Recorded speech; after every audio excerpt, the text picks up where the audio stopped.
Hello, ഇന്ന് ബ്രേക്ക്ഫാസ്റ്റിന് നല്ല സോഫ്റ്റായ ഓട്ടടയും തേങ്ങ വറുത്തരച്ച ചിക്കൻ കറിയും ആയാലോ.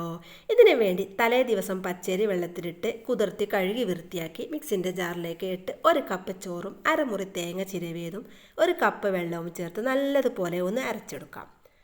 അരച്ചെടുത്ത മാവ് ഒരു ബൗളിലേക്ക് മാറ്റാം. ശേഷം മിക്സിൻ്റെ ജാറിൽ കുറച്ച് വെള്ളം ഒഴിച്ച് ഇതിലേക്ക് ചേർത്ത് കൊടുക്കാം. ഇതാണ് മാവിൻ്റെ പരുവം. ഇതിനാവശ്യമായ ഉപ്പും ചേർത്ത് നല്ലതുപോലെ ഒന്ന് മിക്സ് ചെയ്യാം. ഇത് മൺചട്ടിയിലാണ് ചുട്ടെടുക്കുന്നത്. മൺചട്ടി തന്നെ എടുക്കാൻ ശ്രദ്ധിക്കണേ, എന്നാലും നമുക്ക് സോഫ്റ്റായ ഓട്ടട റെഡിയായി കിട്ടുള്ളൂ. അപ്പോൾ ചട്ടി ചൂടായ ശേഷം എണ്ണ ഒട്ടും തന്നെ ചേർക്കാതെ നമുക്ക് ഓരോ തവിയും മാവ് കോരി ഒഴിക്കാം. മാവ് കോരി ഒഴിക്കുമ്പോൾ ഹൈ ഫ്ലെയിമിലും കോരി ഒഴിച്ച ശേഷം ലോ ഫ്ലെയിമിലിട്ട് വേണം അടച്ച് വേവിച്ചെടുക്കാം.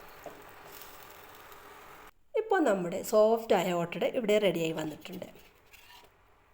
ഇനി നമുക്ക് ചിക്കൻ കറിയുടെ റെസിപ്പി നോക്കാം. കുറച്ച് ചിക്കൻ കഴുകി വൃത്തിയാക്കി വെച്ചിട്ടുണ്ട്. ഇതൊരു ചട്ടിയിലേക്ക് ചേർത്ത് കൊടുത്ത് 3/4 ടീസ്പൂൺ മുളക് പൊടി, 1/2 ടീസ്പൂൺ മഞ്ഞൾപ്പൊടി, 1/4 ടീസ്പൂൺ മല്ലിപ്പൊടി, 1 സവാള അരിഞ്ഞതും 2 തക്കാളിയും ഇഞ്ചി വെളുത്തുള്ളി ചതച്ചതും ആവശ്യത്തിന് ഉപ്പും ചേർത്ത് കൈ വെച്ച് തന്നെ നല്ലതുപോലെ ഒന്ന് മിക്സ് ചെയ്യാം. പിന്നെ ഇതിലേക്ക് ആവശ്യമായ വെള്ളം ചേർത്ത് അടച്ച് വേവിച്ചെടുക്കാം.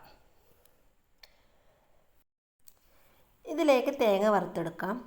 തേങ്ങയും 4 ചെറിയ ഉള്ളിയും അല്പം മഞ്ഞൾപ്പൊടിയും വലിയ ജീരകവും കറിവേപ്പിലയും ചേർത്ത് ബ്രൗൺ കളർ ആവുന്നത് വരെ വറുത്തെടുക്കാം. വറുത്തെടുത്ത തേങ്ങ മിക്സിൻ്റെ ജാറിലിട്ടൊന്ന് പൊടിച്ച് പിന്നീട് അല്പം വെള്ളവും ചേർത്ത് നല്ലതുപോലെ ഒന്ന് അരച്ചെടുക്കാം. അരച്ചെടുത്ത തേങ്ങ ചിക്കനിലേക്ക് ചേർത്ത് 1-2 തിള വന്നതിന് ശേഷം ഫ്ലെയിം ഓഫ് ചെയ്യാം. ഇനി കറി വറവിടാം. ഇതിനു വേണ്ടി എണ്ണ ചൂടായതിലേക്ക് ചെറിയ ഉള്ളി അരിഞ്ഞതും ചേർത്ത് ഇതിലേക്ക് കറിവേപ്പിലയും ഇട്ട് വറുത്ത് കോരി ഒഴിക്കാം. കുറച്ച് മല്ലിയിലയും കൂടി ചേർത്ത് ഇളക്കി അടച്ച് വെക്കാം. ഇപ്പോൾ നമ്മുടെ വറുത്തരച്ച ചിക്കൻ കറി റെഡി ആയിട്ടുണ്ട്.